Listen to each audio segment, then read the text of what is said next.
Mi nombre es Henry Cáceres, estudiante de posgrado, en el programa de Maestría en Educación, del Instituto Tecnológico de Monterrey. Actualmente curso la asignatura, Teorías de Aprendizaje en el Contexto Educativo. El tema que seleccioné es, Posturas filosóficas sobre la naturaleza y fuentes del conocimiento. Este video tiene como base principal, el texto Teoría del Conocimiento escrito por Johannes Hess-Ehm. El día de hoy, tocaremos el tema de la evolución que la filosofía ha observado, con relación a la comprensión del concepto de conocimiento. Antes les diré que la filosofía tiene dos caras, una que mira a la religión y al arte, y otra que mira a la ciencia. Y estas dos caras tratan de interpretar la totalidad del ser. Una definición general de filosofía es la autorreflexión del espíritu sobre su conducta valorativa teórica y práctica. Por ello, la filosofía se divide en tres grandes partes. En teoría de la ciencia, como reflexión sobre la conducta teórica, es teoría de los valores,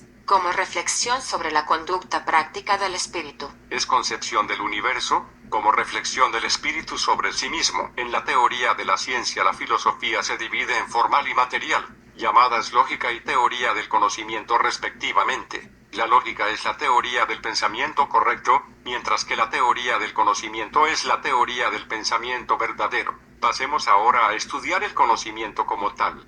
Teresa, ¿nos puedes ayudar con esto? Claro, en el conocimiento se presenta una relación dual, conciencia y objeto, o sujeto y objeto, eternamente separados uno del otro, donde la función del sujeto es aprender el objeto y la función del objeto es ser aprehensible y aprendido por el sujeto. El sujeto sale de su propia esfera para invadir la esfera del objeto y capturar las propiedades de éste.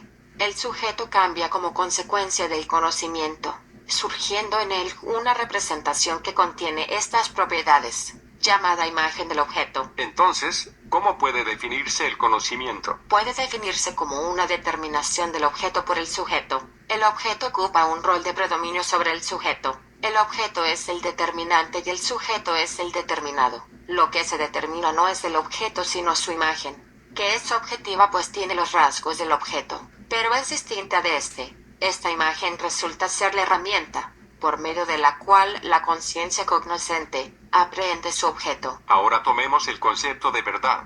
Iniciemos por decir que el conocimiento falso no es conocimiento, sino error e ilusión. Entonces, ¿qué es conocimiento verdadero? Es la concordancia del contenido del pensamiento, de la imagen, con el objeto. Ahora debemos enunciar cuáles son los 5 problemas del conocimiento, de los cuales solo daremos respuesta a los 3 primeros. Primero, ¿puede el sujeto realmente aprender al objeto?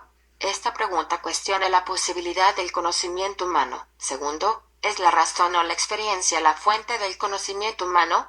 Esta pregunta por el origen del conocimiento. Tercero, ¿es el objeto el que determina al sujeto o el sujeto el que determina al objeto?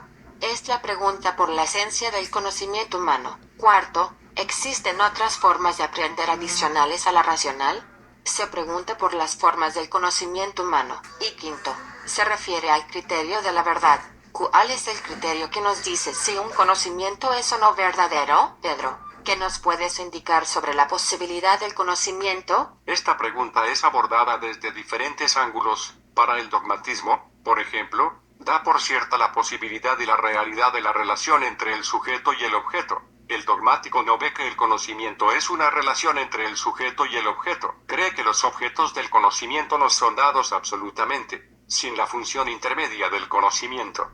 El dogmatismo pasa por alto al sujeto y su función. Juan, ¿cuál es la posición de los escépticos? El escepticismo tiene la posición contraria del dogmatismo, pues promulga que el sujeto no puede aprehender al objeto.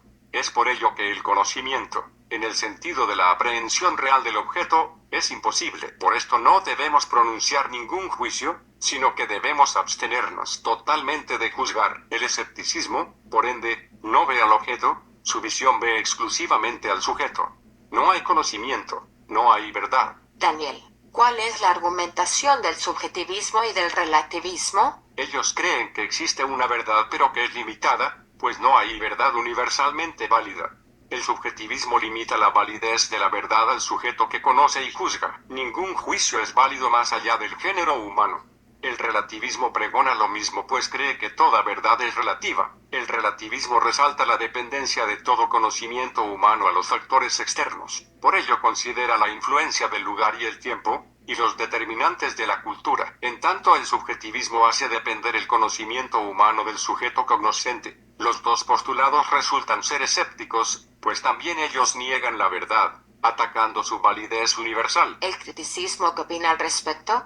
El criticismo es una posición intermedia entre el escepticismo y el dogmatismo. Comparte con el dogmatismo la confianza en la razón humana. El criticismo está convencido de que es posible el conocimiento, de que hay una verdad. Sin embargo, cuando se acerca al escepticismo, tiene desconfianza hacia todo conocimiento determinado. Examina todas las afirmaciones de la razón humana. Su conducta es reflexiva y crítica. La segunda pregunta es la pregunta sobre el origen del conocimiento humano. David, ¿cómo comenzarías a abordar el tema?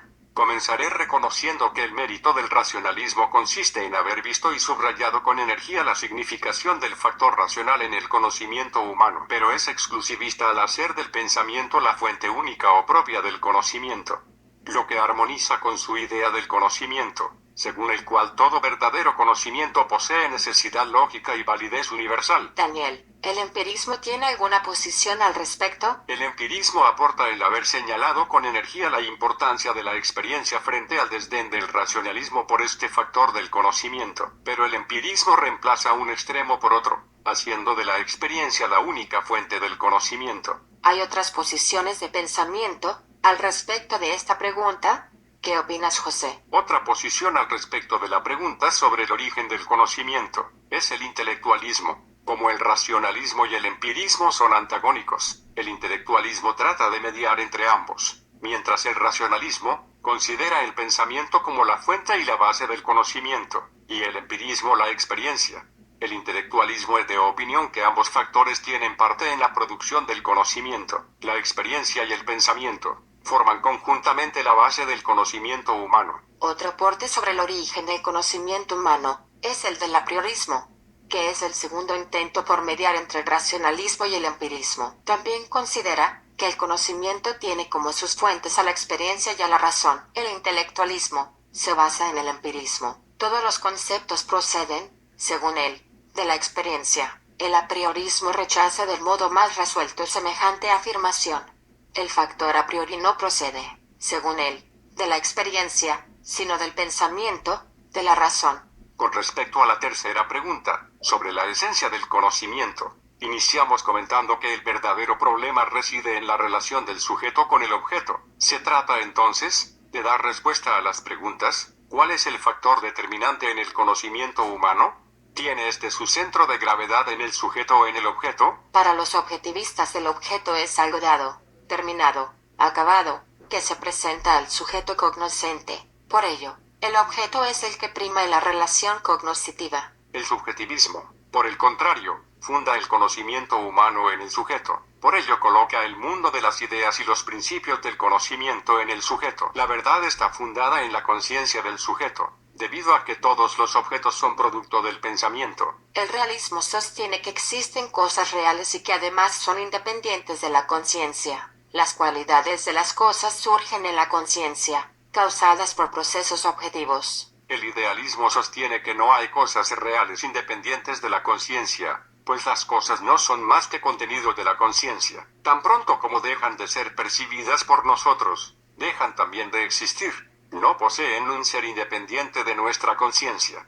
Nuestra conciencia con sus varios contenidos es lo único real. Hasta aquí he dado respuesta a la pregunta planteada por la actividad, además de la consecución de la bibliografía adecuada. También se desarrollaron habilidades en la utilización de aplicaciones informáticas y en su búsqueda. Gracias por su atención.